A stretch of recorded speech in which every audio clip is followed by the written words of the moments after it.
What's up, horse racing fans? Welcome to another episode of the Inside Post. Here we are, just a regular Saturday in May. We're going to Belmont Park today for their 3 stakes races that they have on their Saturday card. I believe it is races 5, 6, and 9. We have the Man o' War Stakes in race 5, a grade 1 on the turf. The grade 3 Peter Pan Stakes going a mile and an eighth on the dirt. And then race 9, capping it off with the RunHappy Stakes, a grade 3 sprint going 6 furlongs on the dirt as well. So we're going to give you our best bets for this graded stakes Saturday at Belmont Park for May 13th, 2023. We'll give you our top pick, our contender, and one long shot pick that we believe has some value to include on your multi-race wagering or your exactas or your fabulous trifectas.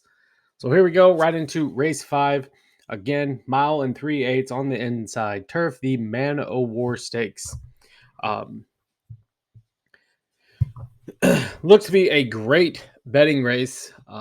However, I don't see any deep prices in here. You have the pretty heavy favorites or top 2. We're going with a little chalk on here with Warren Point as our top pick. Number 2 at 9-5 currently for Charlie Appleby and Frankie Dettori. Kind of comes over here, ships over for this type of race, possibly looking into getting into some of the Breeders' Cup Challenge Series races, and I think this could be a good start for Warren Point. Comes out of a pretty good race. Posted a 112 speed figure in that last race. Had William Buick aboard, gets Frankie here as he is kind of on his last ride tour, if you would, going through the states. This one is owned and bred by Go Dolphin Stables out of Dubawi. $337,000 stud fee for this up-and-comer. Looks to have some of the average speeds, not necessarily the top speeds of the field, but definitely has that prime or that power of 118 as the top class in here.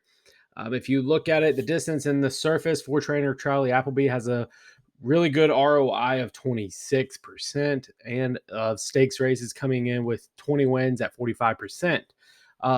However, it's kind of hard to judge some of these Euro shippers on their PPs. So we're kind of going based off of that 100 speed figure at the Goodwood, which was an England race. I believe they went a mile and a quarter. And then coming out of that mile and a half stakes race, a grade 1, coming in second there as well.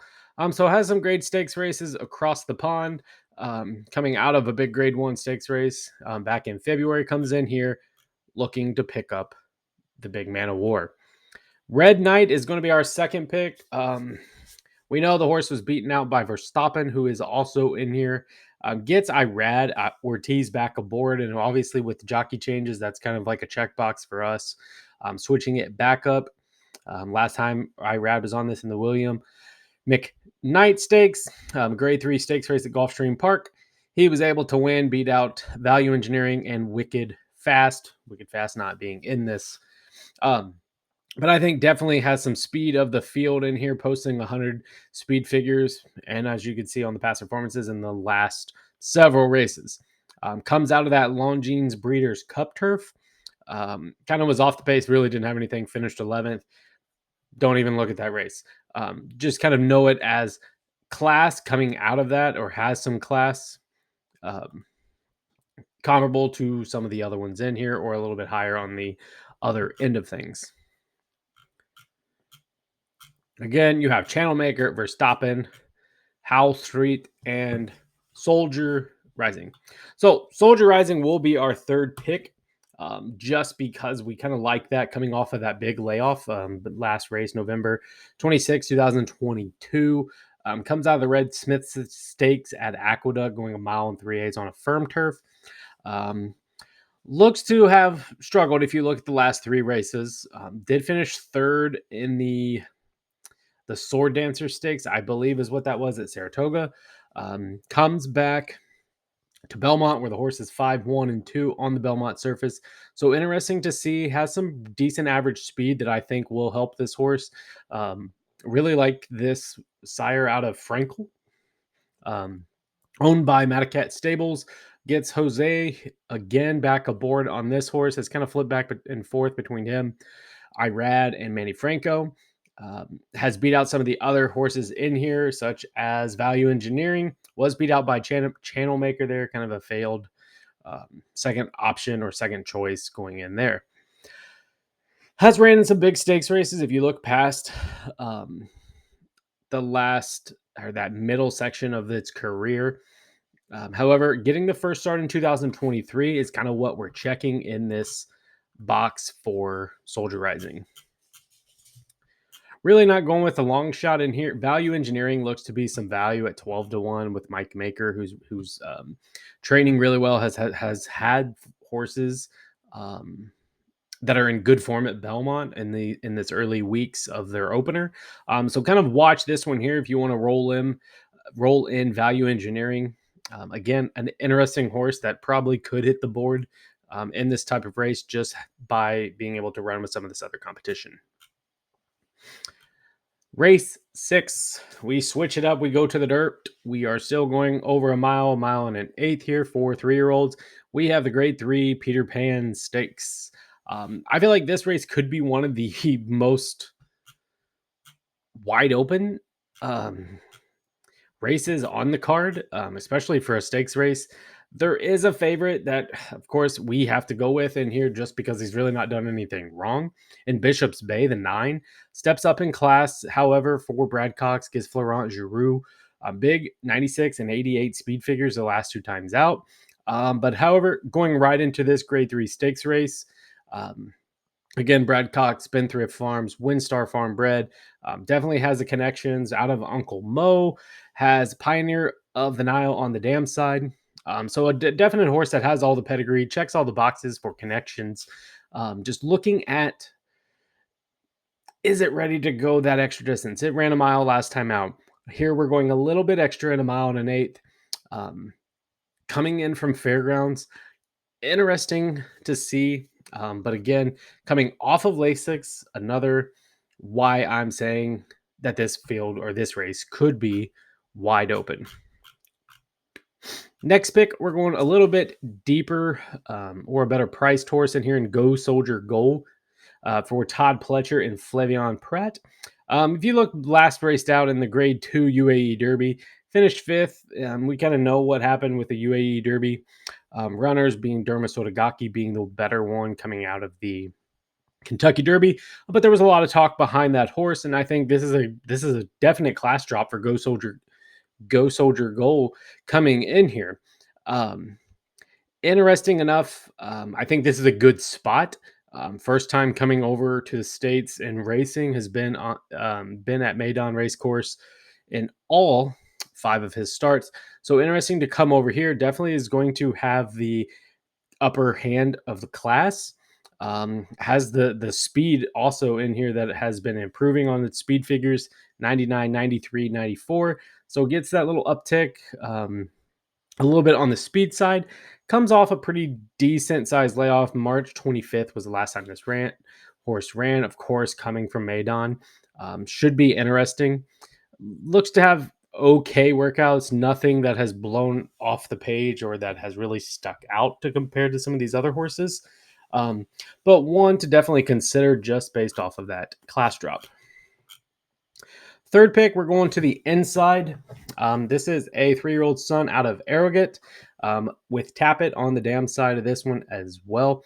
For Blue Rose Farm, this has Javier Castellano, the 2023 Kentucky Derby winning jockey, aboard here for Jenna Antonucci. Interesting enough, obviously the jockey's hot within the last 30 days or the last 10 days, if you would. But interesting enough, the trainer also in the last 30 days has a plus 21% ROI. Distance on this surface going at plus 22%. We really like the how this horse broke its maiden last time out, posting a pretty big 97 speed figure. We know it's nothing compared to what some of these other classes of horses have ran. Steps right into graded stakes company right out of that. Um, so definitely one of the longer shots. This horse will probably be 15 to 1 just because some of these other horses are going to take a lot of money. But we're going to try to swing this in here, kind of a horse that has been training on the Belmont surface already. Could be interesting. Is going to stretch out again. So that's kind of like a big uh, question mark. Is it going to take to that extra distance? Um, we shall see. The horse had a rough start last time out too. I mean, it was brushed early, kind of got into some trouble right out of the gate. So this is going to be interesting to see. The rail probably not the best place if it ran into trouble last time out. Slip Mahoney is another one to consider if you're going big on your tickets. Um, Kind of coming out of a grade 2 Wood Memorial and the grade 3 Gotham. Did not do much there, the Gotham being the better end of it. However, we know this horse was not on the Kentucky Derby Trail. And our long shot, we're going with number 4, Summer Cause for Christophe Clement and Manny Franco. I know we usually don't see Christophe Clement putting, uh, I guess, horses on the dirt a whole lot. So that was interesting. Kind of took to the Federico Tassio stakes it came out of last time at Laurel Park. It came out of there third to Perform, who is now projected to be in the Preakness. Pretty good speed figures. The speeds figures have been improving in each of its starts. Put in a pretty good piece of work going 5 furlongs back on May 5th at the Belmont track. Um, I believe it went 5 furlongs in a minute breezing, but seemed to be one of the faster ones of the day. So interesting there. I think with the connections, we might as well take a swing in here. Like I said, I feel like this is a very wide open field. Um, you have number 5, Classic Catch for Todd Pletcher and Irad. Blinkers coming off there. The horse is 3-1 so far in 2023. And 2023, another one to take consideration. Um, and a lot of these horses that are in that 10-1, 15-1 are interesting enough as well. Osmodius has the biggest speed figure in 103 in the field. Henry Q has 2 wins under his belt until he was beaten at Sunland Park as the favorite in that Kentucky Derby prep. And of course, number 9 being Bishop's Bay. So a wide open field for this Peter Pan Stakes Grade 3 Stakes race. Again, probably going to have to go 4 or 5 deep in here on our ticket. So make sure you check out the link down below to see how we are structuring things for what we think is this wide open race. We're going to go ahead and skip over races 7 and 8. Again, we got all these posted down below so you can check those out. We're mainly worried about the stakes races on this card. So we're going to get right to race 9. The RunHappy Stakes, a grade 3 stakes race. Going 6 furlongs on the dirt. Here we have Drafted getting back into the swing of things. 9-4 in 2022. 4-1 on the Belmont track. Interesting horse coming back in here. You have Baron, who's our second pick with Irad aboard. And our top pick, we're going to swing with Candyman Rocket. 3-2 lifetime, or 3-2 in 2023. Lifetime is 10-5.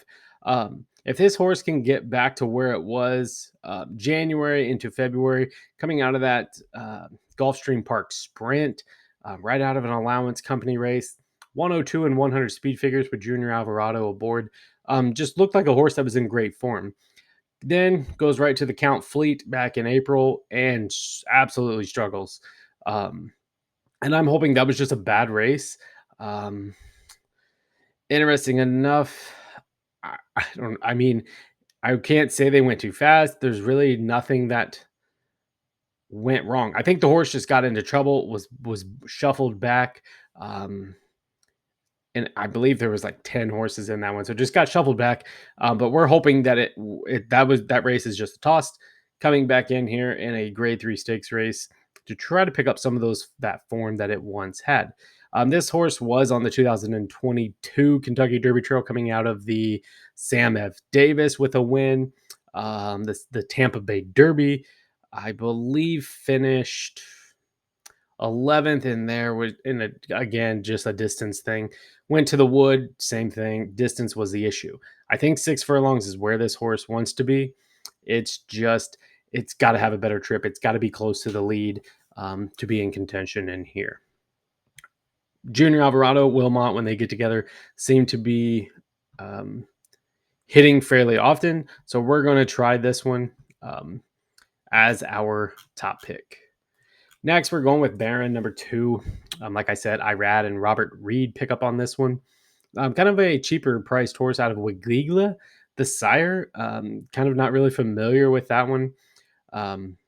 Interesting enough, the horse is 27 and 11 lifetime, so has been raced a lot. 107 speed figure in its best race, probably at Parks. Coming out of there, winning that with Frank Pennington, aboard in a $62,000 allowance. Tried graded stakes company the time before that and finished third. So the horses hit the board several times. Like I said, 27 and 11, 7 and 3. So 10 times finishing second or third out of those 27 starts, 11 wins. So basically, 6 times that this horse has not hit the board, and that was early on in its career. Ever since, it's been either first, second, or third. Interesting enough, we're going to try to swing it. I feel like this horse is not going to be 5-2. I feel like it's going to go up a little bit. I feel like people aren't going to pay much attention to this horse just based off of its past. And then, like I said, Drafted kind of comes back in here for some stakes racing once again. Has ran in several stakes races in his past. So interesting enough, 35 and 10. I believe this horse is like 9 years old for David Dugan. Dublin Fjord Stables is the owner in here. Has raced against the likes of Cody's Wish, Repo Rocks. Oh, let's see. There was another one that was interesting. I think Cody's Wish was the most common one that it's raced against. Jackie's Warrior. And it's just this horse has kind of been all over the place. Has ran in several stakes races before. Comes out of the Tom Fool handicap at Aqueduct on a muddy surface, so could get back to that big form that we've seen out of it. Seems to be posting some pretty good speed figures in his last 4 races. So interesting to see what this horse does coming back to things as a 9-year-old horse. We're probably going to throw in Twisted Bride, 5 and 4 in 2023. Interesting horse coming in here, coming out of Parks. They're trying this horse, I believe, the first time in stakes race company. The trainer Michael Moore has just been killing it on the ROIs right now. So it seems to be a horse that's in really good form, and at 9-2, definitely going to use this in multi-race wagers. And our long shot, like I said, there's not much in here as far as a long shot, but we're going to maybe use this Stage Left or Twisted Ride on our tickets. Stage Left really coming out of that King Leatherberry Stakes at Laurel Park last time out. 101 speed figure seems to be heading in the right direction. Gets Javier Castellano aboard. And trainer David Jacobson, again, has some positive ROIs in the last 30 days. Has a positive ROI with Javier Castellano. And I believe Javier's been on this horse before, probably 2 times back at Aqueduct in an allowance race. So interesting enough, I know this seems to be another deep field for this type of race, a graded stakes race. So it may be a race where you're using 5 of these horses, or you may hit the all button. But I really think it could be between 3 or 4 horses, and then you're going to leave off possibly Stage Left and Mr. Phil. But if you have the deeper pockets, this would be the one that I would say you could add in. Again, class up, the trainer ROI is ridiculous here. So that's kind of why we put him as our long shot. Hoping some of the other horses take a little bit of price, and we may use this horse as a trifecta or on a smaller ticket structure if we can find a single in one of these other non-stakes races to really kind of load up in this field. So there's our pick for Belmont Park on their stakes Saturday with the Men O' War, the RunHappy, and the Peter Pan. So make sure you click down below, check out that link of our full betting guide to see how we are structuring all of these tickets at Belmont on Saturday. Make sure you hit that like button and also keep hitting that subscribe button. You guys are doing awesome, getting us to over 500 subscribers. We're trying to get to the 1,000 mark before the Belmont Stakes. So we thanks for watching, and we hope you all win big.